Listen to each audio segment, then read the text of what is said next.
Kasama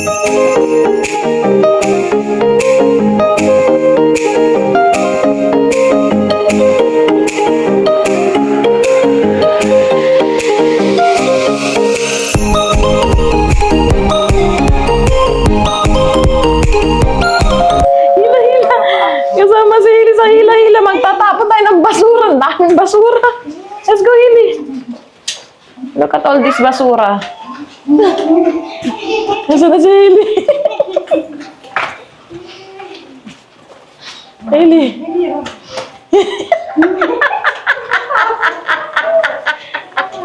Wala. You say bye-bye. You say bye-bye. Bye-bye. Bye-bye. You say bye-bye. Hili. I-ano ko pa yung, i-ano mo yung handle mo para maano yan. You say bye-bye. You say bye-bye. Just sit down. Just sit down. Say bye. Come on. Say bye-bye.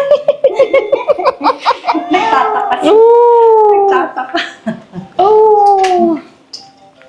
Let's wait for the elevator. Wala pa naman ako. Oo nga eh. Hili. Hili, dali ah. Yay! Mamaya mo na siya itulak-tulak. Yun na.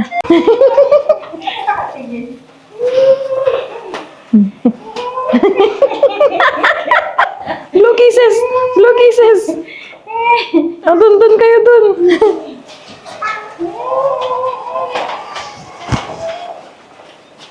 Oh, no, don't touch that one. Ayun na. Say hi. Hi! Parang di ka buhatin. Alam niyo ba kung gaano nakabigat si Hailey, guys? 10.30 kilograms. Diyos ko, Lord. Daig pa na yung 8 kilos na bigas. Buti wala tayong nakasabay. Let's go. Let's go. Come on. Huwag na kayong papasok doon, ha? Hintayin nyo na lang. Ay! Teka, nahulog na. Nahulog, wait. Ikot-ikot mo na lang si Hailey ma dyan.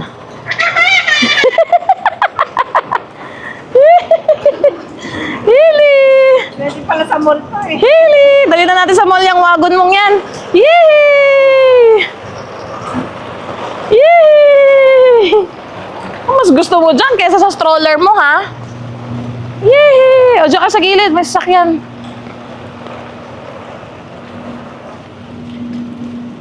Tabi ko muna dito. Diyan lang kayo, ma, ha? Papasok na ako.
One eternity later. Hello, guys!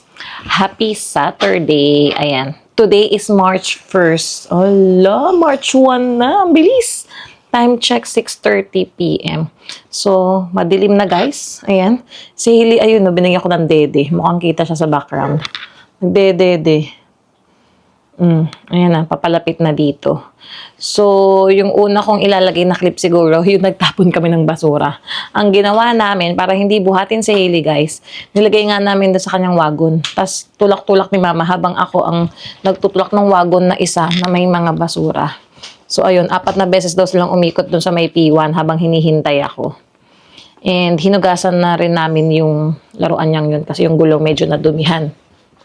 Kasi dito lang yun sa bahay eh. So, ayan. Nag-work ako today. Siguro nag-out ako mga bandang 4:25 na. And maganda ang weather ngayon, guys. plus na kami dito. Kanina ngang pag-out ko, hindi ko na sinuot yung jacket ko. Pero nung bandang pagbaba ko ng Skytrain dito, medyo humangin na. Kaya sinuot ko na yung jacket ko. Pero may mga clients na kaming mga naka-sweater, may mga naka-shorts na kasi nga ang ganda ng weather kanina and sunny. So, ayan lang naman. Ano ba bang ating update? And nakatanggap din ako ng mail.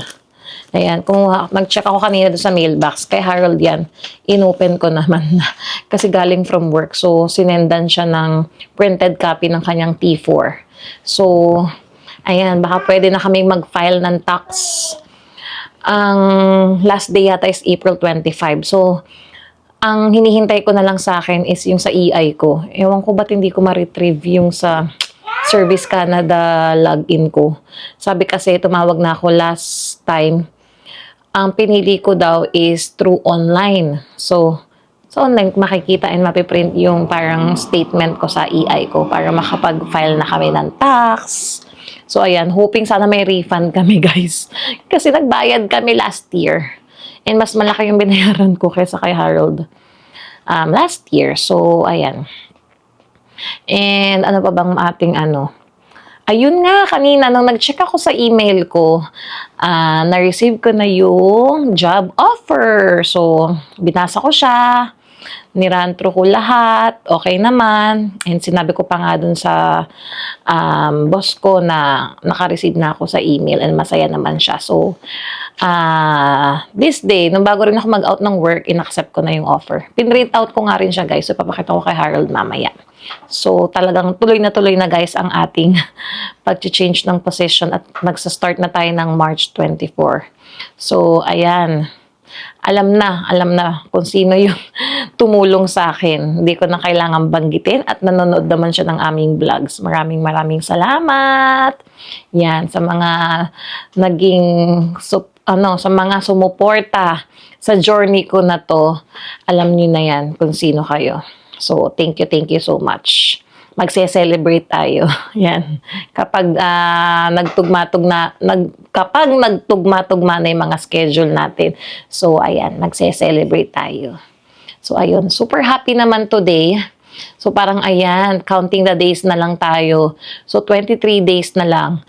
And sabi ko nga dun sa boss ko kanina, nag-usap kami, medyo hindi pa kami busy kaninang umaga, na sa last day ko, sa March 22, and that is Saturday, dalhin ko si Hailey sa work. Baka sabihin ko kay Harold na sunduin nila ako sa work, dalhin si Hailey, sama na si Mama, para makita ng boss ko. Hello? Oh my goodness! Oh my... Oh my... Ala, pinaglaruan yung dede! Pinaglaruan yung dede! Ala, tingnan niyo itong batang to. Pinaglaruan yung dede. What did you do? Look! What did you do? Mama, tingnan mo to, batang to. Nagbablog lang ako. Tahimik, pero may ginagawang kalokohan na. Ayan, kinalat niya yung dede niya. Inalog-alog niya. Binigyan ko siya ng dede. O, tingnan mo, ayan. Ay. Careful, madulas ka. Ay. And, Ayun na. Are you a unicorn? Are you a unicorn? Jesus, look at your hooded towel. Oh. Wow! Kita. Wow! Let's see. Wow! Wow!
moments later. Where's that bird? Yay, over there! You have a visitor! Oh, wala na! Lumipad na ulit. No more.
A few moments later.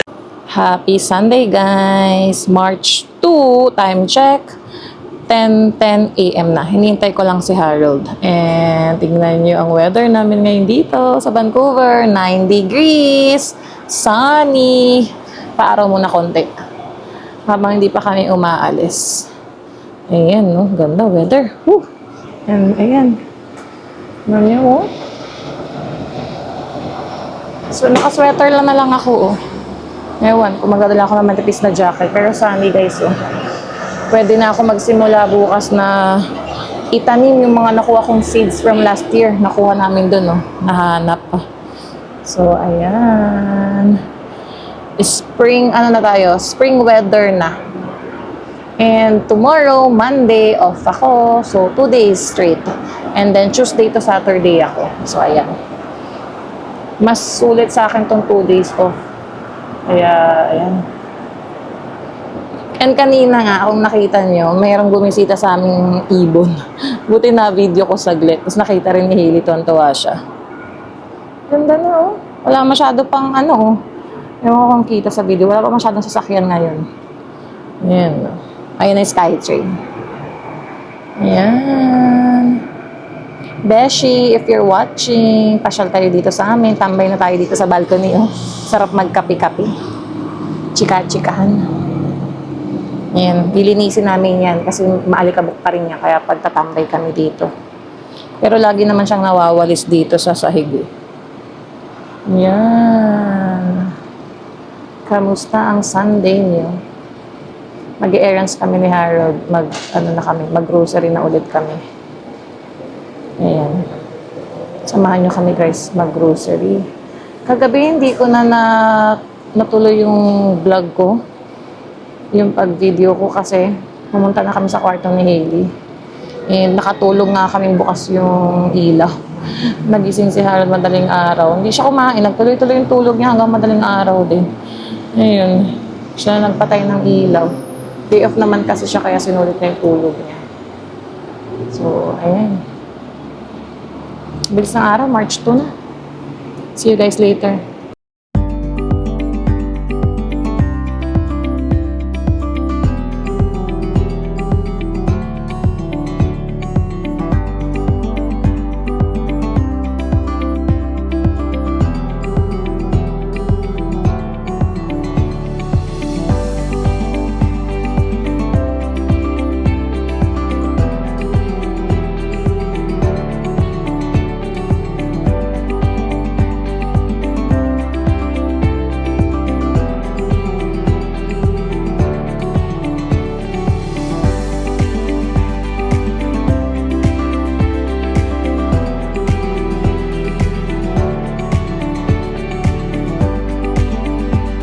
Ayan. Andito na naman kami sa kotse. Ito na ang aming Sunday errands again. Naiwan ulit sa bahay si Mama at si Hailey. Napatulog ko si Hailey guys. Dumedede sa akin yung kanina. So, ayan. Tahimik kaming dalawa ulit ni Harold ang mag-errands. Hindi natin nabalikan yung yung sa buy and sell.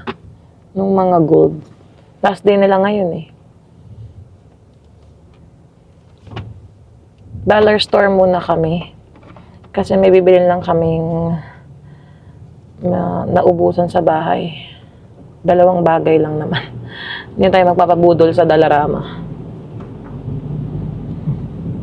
Ay, punasan ko? Ay. Ayan. And may kinukwento sa akin si Harold guys. May nakausap siyang tenant din dito sa building namin. Kinuwento sa kanya na-fine daw siya ng $200 dahil hindi niya sinara mabuti yung gate sa P1. Ayun. Pero in-email daw niya yung strata, pero walang reply. So, hindi siya nagbayad, di ba? Yun yung kwento. Di pa. Oh, sabi ko wala naman silang proof eh. Ayun, saka wala daw proof na hindi niya sinara yung gate kasi walang camera. Walang CCTV yata doon sa may gate. Yan. Ang nakita kong camera kanina doon sa pagpasok sa parkade eh. Pero doon sa may gate mismo, wala kaming napapansin na camera. Sa lobby meron, doon sa may elevator lobby namin, both buildings meron yun. Yan, saka yung mga common areas. Yun, pero yung doon sa gate, wala. So pwede niyang sabihin sa strata na you don't have proof, ganun. Hindi siya magbabayad. $200 yun guys, ang mahal. Marami talagang rules ang strata sa bawat building. So, dapat alam nyo yun, guys. Kasi pwede kayong maisumbong ng mga residente or yung kapwa tenant nyo, diba? Kagaya kung bawal mag-car wash. Yun, isa pa yun. Tapos kung may concierge pa kayong 24 hours kapag nag-rubing yun, kahit madaling araw or early morning. Kaya kailangan alam nyo yun, guys. Sa pagtitipid nyo ng pag-car wash sa labas, mas malaki naman yung fine na mababayaran nyo sa strata. O, diba? Kaya dapat alam nyo yung mga rules and regulations. Ingat-ingat. Wala, medyo nag-gloomy ah. Kanina, sunny ah. 9 degrees naman.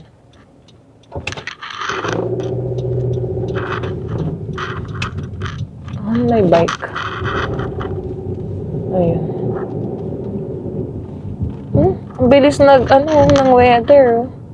Nagbago. 179 sa ESO. Dito sa Shell, 180. Nandiyan ba sa likod si Kuya? Ayan yung bike. Sorry. Hindi kita nakita. Ay! Hindi mo naman sinabi. Sabi ko, Han, may bike. Gumanon Wala ako. na, late na. Ay, di mo siya napansin ng pagliko mo? Ay, kala ko nakita ko kasi sabi ko, sasabayan mo pa yung bike. Bigla kong bumulong na nga, Han, may bike. Kasi sinabayan mo rin siya. Wala na, nakita ko na. Sinabi. Hindi, Pero nung nandun siya, wala. Hindi mo napansin. Ayun. Buti, hindi naman Kahit treasure. Gumanon siya? Ay, gumanon? Hindi ko nakita. Pero, Kinuwayan ko na lang. So, yun lang, blind spot. Hindi, kahit nagsasalita ko, nakita ko siya, kala ko nga napansin mo ng pansin ko na. sasabayan. Oo. Pero yung sabay kaming... Yeah, sabay kayong ganun, yeah. Hindi nakita. Blind spot. Sorry, kuya. Pero hindi ka naman mabilis eh. Ayun. Ayun. Sabit. Di ba sabi mo nagpalit ka na? Hindi ko napansin Palit ka na ba ng gulong nga? Tingnan nyo guys, ang bilis Nakapagpalit na agad ng gulong. Summer ready na yan. Ay, makapag-camping kaya tayo this year? Makapag-picnic kaya tayo? Ayun tingnan mo sa Ano?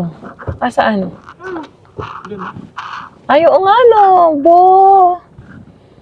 Ayan, baba ka. Summer ready. Pinabababa na ako nitong ko Saan ka mag-park? Wait lang. Eka. A few moments later. Nabudol na naman kami ng Dalarama, guys. Sabi na yung dalawang items naging more than 2 Kaya nga Ito po. hinatak na kita Hinatak na niya ako. Pitigilan na akong magtingin pa. Doon na tayo sa Costco. Isa pang budol store yun. Ang bilis nagpalit ng guys, nag-gloomy na naman. Ang sunny na kanina. Ay. Pilipina yung cashier dito, sabi niya. Kala mo, $1 lang Pero pag nag-total na lahat 20 plus, 30 plus. Ang binili lang talaga namin guys, sponge sa kitchen, saka cling wrap. Meron na naman akong nakuha.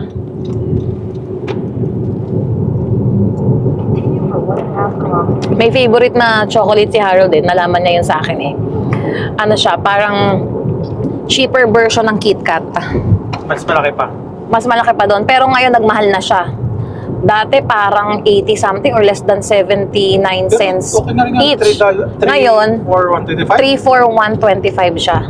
Ano nga pangalan doon? Yung 4 pan. Na? Asan na? Nasaan na yung sa'yo? Wala na? Tinapon na. Ito pala. Ayun, nakakain na siya ng isa. Kalasa siya ng KitKat pero cheaper version guys. Ayun 4 fun. Sa Dalarama namin siya nabibili. Tikman niyo rin. Nasasarapan kami dito Matagal na kami hindi bumibili ng gantong chocolate. Nakita lang ni Harold ngayon naalala niya, ay, ano nga yung chocolate na yun?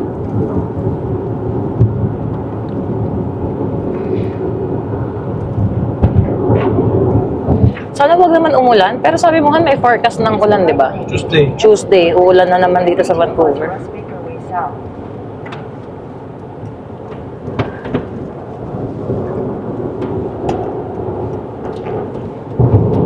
Ito, yung Starbucks na Frappuccino. Dalarama, magkano din yan? Ay, natago ko na yung receipt Continue on to Russ Baker Way South, then turn right onto Miller Road. Parang ang unti ng mga kotse ngayon, pansin mo Han? Nasa na yung mga tao? Yeah. Signs for number 3 road, cargo. Baka may mga nagpipiknik-piknik na rin. Pero medyo malamig pa din guys.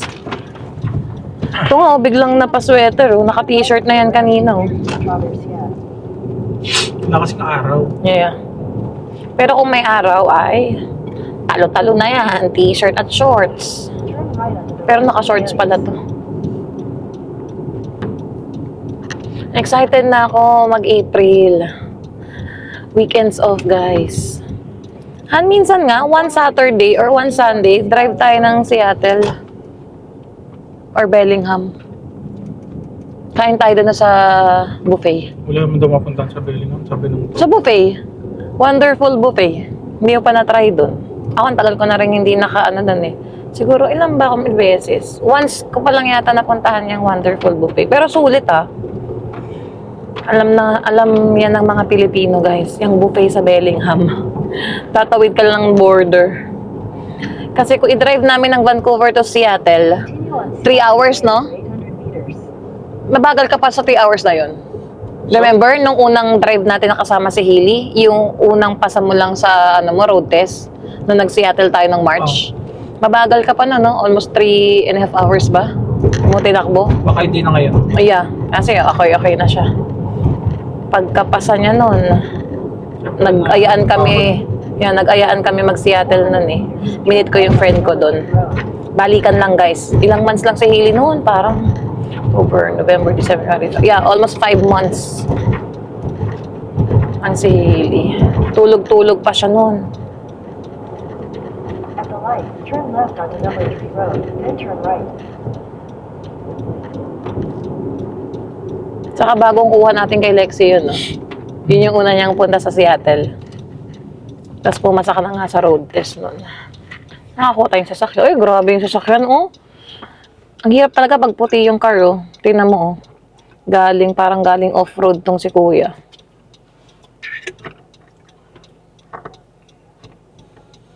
Maano talaga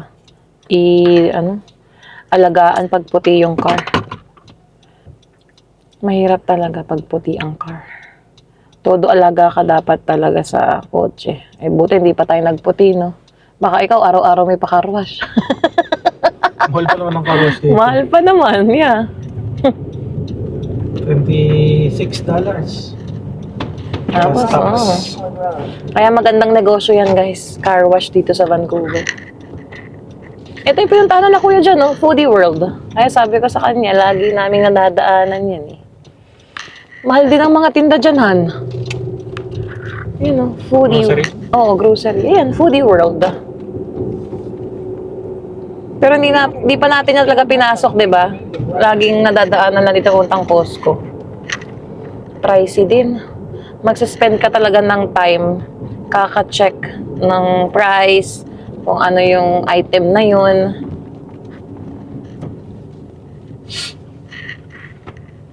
At the light, turn left onto Great Canadian Way, then turn right. Ayan na, Costco na.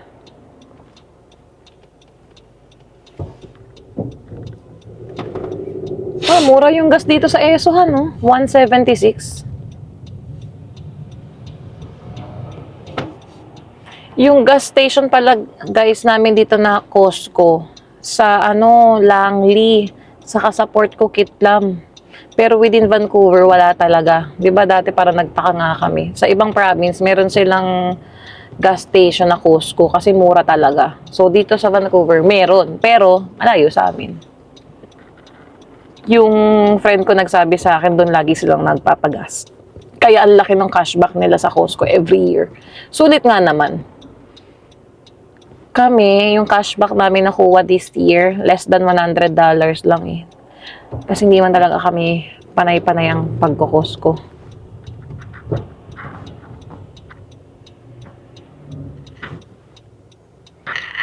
Okay na yung ganitong weather, oh. Wag lang umulan.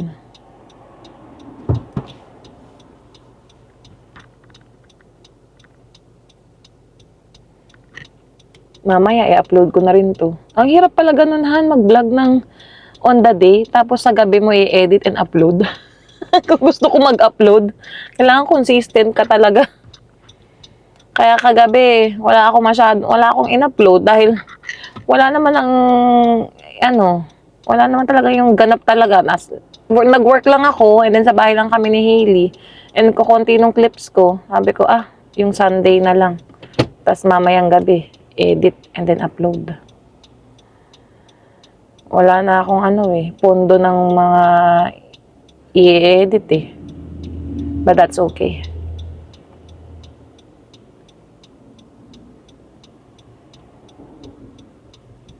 Costco tayo. Ano kayang bagong deals ng Costco, guys? Let's see.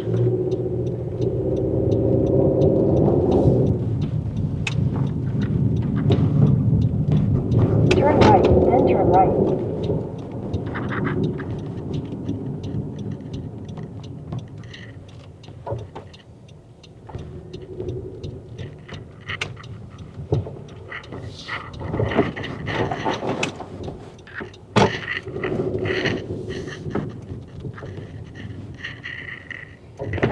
Lagi talaga punuan ng Costco dito sa Richmond, oh.